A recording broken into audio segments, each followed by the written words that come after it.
বন্ধুরা আপনারা অনেকেই ফেসবুকে যে পে আইকনটি আছে সেখানে আপনারা ভুল করে নাম বা অ্যাকাউন্ট নম্বর বা সুইপ কোড আপনারা বসিয়ে রাখেন। তো বন্ধুরা আমি আপনাদের দেখাবো এগুলি আপনারা কি করে সংশোধন করবেন।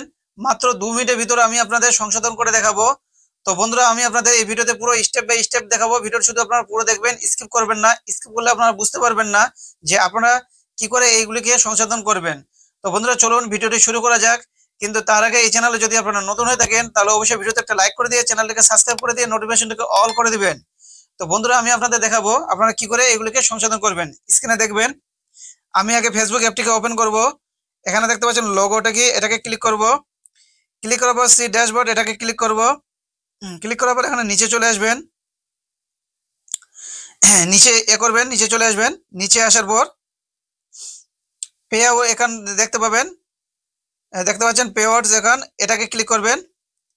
পে ওয়ার্ডে ক্লিক করার পর এখানে কি করবেন যে স্টার্ট আপনার হচ্ছে সেটিং চিহ্নটি দেখতে পাচ্ছেন, এটাকে ক্লিক করবেন।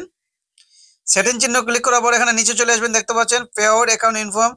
এখানে আপনার নাম, আপনার ফোন নম্বর, ইমেল যদি সব কিছু ঠিক থাকে তাহলে আপনারা ঠিকই আছে। যদি না ঠিক থাকে তাহলে আপনার এখানে আপডেট চিহ্নটি আছে, এটাকে ক্লিক করলে আপনাদের ওখানে আপনার নাম, মোবাইল নম্বর, ইমেলগুলোকে আপনারা সংশোধন করে নিতে পারবেন। বিজনেস নামটাকে আপনারা সংশোধন করে নিতে পারবেন। বিজনেস যে টাইপটি সেটা আপনাকে সংশোধন করে নিতে হবে। এখানে শুধু আপডেটে ক্লিক করলে আপনাদের এখানে সংশোধন করা দেখিয়ে দিবে যে কিভাবে আপনারা সংশোধন করবেন। তারপরে আপনারা কি করবেন, এখানে যে অ্যাকাউন্ট নম্বরটি, আপনার যে অ্যাকাউন্ট নম্বরটি মেন, যেটা আপনারা যেটাতে আপনার টাকা ট্রান্সফার করবেন, সেটা যদি আপনারা ভুল করে থাকেন তাহলে আপনাদের টাকাটা আপনারা কি করতে পারবেন না, অ্যাকাউন্টে আপনারা নিতে পারবেন না। তো এখানে কি করবেন, এটাকে ক্লিক করবেন। এটাকে ক্লিক করলে উপরে দেখতে পাবেন এখানে ব্যাংকের ডিটেলস, এখানে আপডেট চিহ্নটি চলে আসছে, আপডেট, এটাকে ক্লিক করবেন। আপডেট লেখাটি ক্লিক করার পর এখানে দেখতে পাবেন 3 ধরনের অপশন আছে। একটা হচ্ছে ব্যাংক ট্রান্সফার, যেটা হচ্ছে এখন $25 পরে আপনারা ট্রান্সফার করে নিতে পারবেন। তো এখানে আমার $25 হয়নি, তার জন্য আমি এটাকে ক্লিক করতে পারছি না। তারপর দেখতে পাচ্ছেন ওয়ার ট্রান্সফার, মানে $100 পর আপনারা ট্রান্সফার করতে পারবেন। এখানে হচ্ছে লিঙ্ক ইওর পেপাল অ্যাকাউন্ট, আপনাদের পেপাল অ্যাকাউন্ট নাই, যদি না থাকে তাহলে আপনারা করবেন না। তো এখানে আপনাদের কি করতে হবে, ওয়ার ট্রান্সফার, এটা আপনাকে এটাতে আপনাদের কি করতে হবে, আপনাদের অ্যাকাউন্ট নম্বরগুলো বা সুইপ কোডগুলো আমরা এখানে বসিয়ে দিতে হবে। তো বন্ধুরা আপনাদের যদি $25 হয়ে যায় তারপরে আপনারা এখানে ব্যাংক ট্রান্সফারে ক্লিক করতে পারেন। তারপরে আপনাদের $25 টাকা রেখে আপনারা ব্যাংকে ট্রান্সফার করে নিতে পারেন। তো এখানে এখন করার কিছু দরকার নাই, এটাকে আপনার করতে হবে, শুধু সংশোধন করতে হবে। তো এখানে ওয়ার ট্রান্সফার, এটাকে ক্লিক করবেন। এটাকে ক্লিক করলে এখানে আপনারা দেখবেন ব্যাংক কান্ট্রি ইন্ডিয়া, ইন্ডিয়া হলে ইন্ডিয়া, বাংলাদেশ হলে বাংলাদেশ। এখানে আমার ইন্ডিয়া করা আছে। এখানে অ্যাকাউন্ট হোল্ড নেম, আপনার যে অ্যাকাউন্টের যে নামটি আছে সেখানে সেটা আপনারা ঠিক করে বসিয়ে দিবেন। এখানে অ্যাকাউন্টে যে নামটি আছে সেটা আপনাদের এখানে বসাতে হবে, ভুল করলে হবে না। এখানে সুইপ কোড, আপনাদের কি ব্যাংকের আপনারা ডিটেলস বসাতে যাচ্ছেন সেই ব্যাংকের এখানে সুইপ কোড আপনাদের বসাতে হবে। তো এটা আমার স্টেট ব্যাংক, তো স্টেট ব্যাংকের সুইপ কোড বসাবো।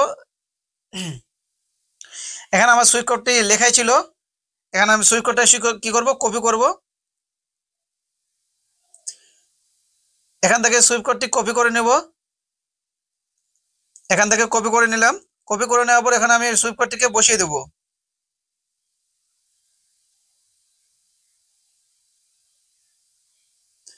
সুইপ কোডটিকে বসিয়ে দিলাম। এখানে ব্যাংক কি দেখতে পাচ্ছেন, ব্যাংক অ্যাকাউন্ট নাম্বার, এখানে ব্যাংক অ্যাকাউন্ট নাম্বারটি আমি এখানে কি করে রেখেছি, সেভ করে রেখেছি। এটাকে আমি কি করব, কপি করব এখান থেকে।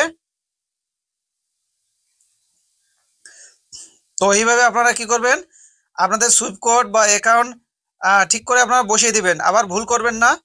তারপরে কি করবেন, এখানে নিচে চলে আসবেন। দেখতে পাচ্ছেন লিঙ্ক পে আউট, এটাকে ক্লিক করবেন।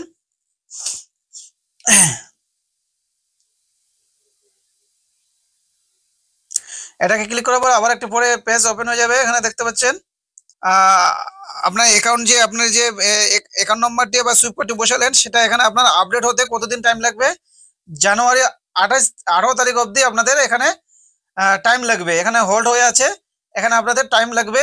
আজকে হচ্ছে কত তারিখ, আপনার হচ্ছে 8 তারিখ, 10 দিন, মিনিমাম 10 দিন আপনাদের টাইম লাগবে এটা আপডেট হতে। তো বন্ধুরা আপনারা বুঝতে পারলেন যে আপনারা কি করে এটাকে সংশোধন করবেন। তো বন্ধুরা আপনাদের যদি বুঝতে অসুবিধা হয় তাহলে আপনারা অবশ্যই কমেন্টে জানিয়ে দিবেন, আমি আপনাদের চেষ্টা করব যে আপনাদের সংশোধন করে দেওয়ার। তো বন্ধুরা আপনাদের যদি ভিডিওটি ভালো লেগে থাকে তাহলে অবশ্যই ভিডিওতে একটা লাইক করে দিয়ে চ্যানেলটাকে সাবস্ক্রাইব করে দিয়ে নোটিফিকেশনটাকে অল করে দিবেন। ধন্যবাদ।